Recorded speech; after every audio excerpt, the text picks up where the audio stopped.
So, yun na nga guys. Welcome back sa ating part 2. At nakakapagsalita na ako ng maayos ngayon. Kita nyo naman at medyo okay na yung upper lips ko. At dito sa video na to, ayan, at nasa loob na ako ng operating room. So, nagpe-prepare na para pagsalang sa akin. So, ayun na nga. Tinurukan na ako dyan na, I think, ano yan, skin test yan or tine-check nila kung may allergy o magre-react ka dun sa gamot na ibibigay nila. Basta yun lang ang pagkakaalam ko guys. So, habang iniintay yan, sige, video lang ako ng video. Habang pwede ba? Kasi sabi nila, pwede namang mag-video before the surgery. Kaya, tinake ko na yung chance, guys. So, alam nyo na, para maging updated kayo. Tapos, so, ayun, iniintay na. At pagkakalam ko, kakabitan na ako ng ano dyan. Ayun na nga, ayun. Kinabitan na ako ng helmet. Charot. Ano yan, guys? Nilagyan nila ako ng mga kineme sa mukha. Ano yan, mga sticker. No, sorry. Mga tape yan para hindi lumabas yung mga buhok or kung anong mga ano sa ano ko sa pagmumuka. At yan na nga, kung nakita nyo, yung doktor nang may hawak ng phone ko at nahiya daw siya sa akin kasi mukhang hirap na hirap ako.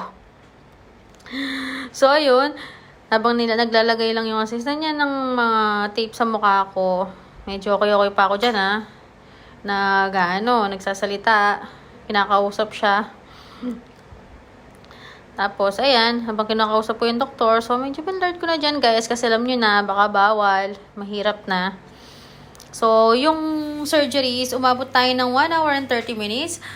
So, ang pagkakalam ko actually 2 hours siya and 3 hours. Pero yung sa akin medyo mabilis lang kasi nga walang ganong trabaho at nilagyan lang tayo ng konting bridge. So, after nun, mabilis ako natapos at nakarecover naman agad. Actually, wala namang pain akong naramdaman kasi dahil dun sa nilagay nila na anesthesia sa akin. So, after niya, nakapaglakad na ako ulit. So, kita nyo naman sa video, after nung surgery, naglalakad na ako. So, mukhang medyo lasing pa ako dyan pero hindi siya masakit guys, dahil siguro sa gamot. So, ayun na, nasa bahay na kami nito. Umuwi na kami. Ayan. Kita nyo naman yung plaster ko dyan sa sa mukha. So, mapapansin nyo mukha kong antok nagpapabot ata ako dyan ng ice. So, actually, walang pain. Medyo may bleeding siya kasi 1 to 2 days daw, sabi ng doktor, mag-bleed siya talaga. So, at, ayun. So, magkita-kita tayo sa part 3, guys.